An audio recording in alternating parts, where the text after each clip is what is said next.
भगवान विष्णु और शिव जी को नासा क्यों कहती है नीले एलियन? सच या झूठ? क्या हिंदुओं के देवी देवता ही एलियंस है? क्या ये सचमुच मुमकिन है?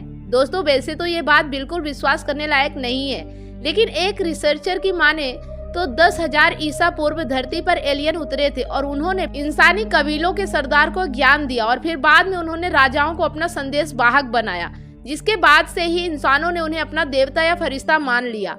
और तो और कुछ लोग उन्हें आकाश देव भी कहते थे क्योंकि वे आकाश से उतरे थे। लेकिन सच्चाई सिर्फ यही नहीं है, कुछ इंसान ऐसे भी थे जो उन्हें धरती को बिगाड़ने के लिए दोषी मानते थे। इजिप्ट, मेसोपोटामिया, सुमेरियन, इनका, इंडिया, सिंधु घाटी, माया, समवेदा, मोहनजोदड़ो और दुनिया का तमाम सभ्यताओं के टेस्ट में लिखा है कि वह जल्द ही लौट आएंगे और हमारे आकाशदीप फिर से धरती के मुखिया होंगे। दरअसल मशहूर लेखक एरिन वो नगन की किताब ऑफ गॉड ने दुनिया की सोच को बदल कर रख दिया। उनकी माने तो प्राचीन मिस्र के निवासियों के पास भी गीजा के पिरामिड को बनाने की कोई तकनीक नहीं थी। उसको बनाने के लिए ना तो औजार थे और ना ही इन्हें बनाने का ज्ञान था, जिसके चलते ये माना जाता है कि इन्हें जरूर ही एलियंस ने बनाया होगा। अब अगर भारत की बात की जाए तो यहाँ पर ऐसे कई मंदिर है जिन्हें आज की आधुनिक मानव तकनीक से भी नहीं बनाया जा सकता है। वहीं प्रोफेसर एरिक बार्नडेली ने 1971 में कोलकाता के संस्कृत विश्वविद्यालय के प्रोफेसर के प्राचीन वैदिक भाषा का अनुसरण किया और उन्होंने इस ग्रंथ के शोध के आधार पर कहा कि हिंदू देवता एक फ्लाइंग मशीन में बैठकर स्वर्ग से धरती पर आते थे।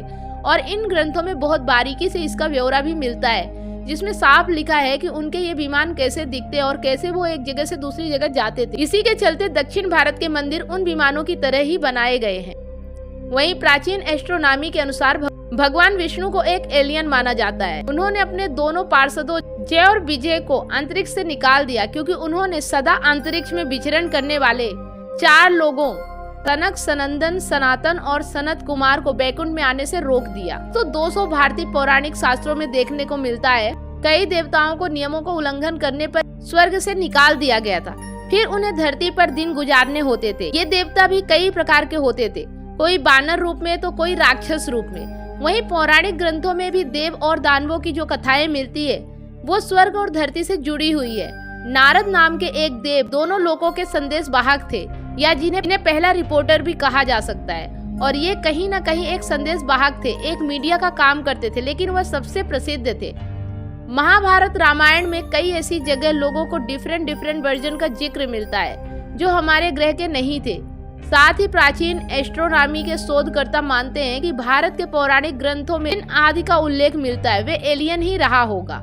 दोस्तों, क्या आप जानते हैं नासा के प्रोजेक्ट का नाम द शिवा प्रोजेक्ट रखा गया था, लेकिन सोचने वाली बात है आखिर क्यों?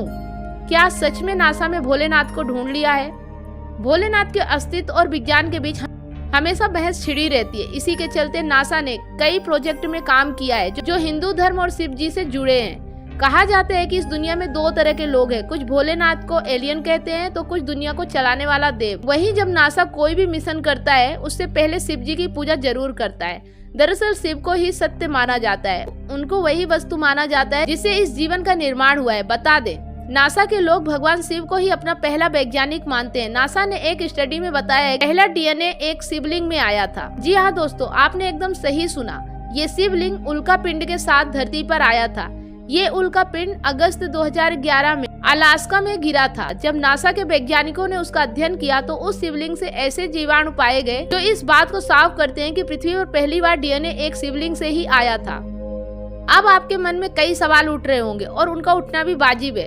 आप सोच रहे होंगे कि क्या शिव जी वाकई में कलयुग में है? क्या वो सच में हम सबको देख रहे हैं? तो आपको बता दे, भोलेनाथ अनंत है, वो आज भी यहाँ मौजूद है। और तो और नासा ने उनको कई बार देखा भी है। साल 2010 की बात की जाए तो आपको बता दे, नासा के हबल टेलीस्कोप में पृथ्वी से 7550 प्रकाश वर्ग दूर एक गैसों का गुब्बारा देखा गया।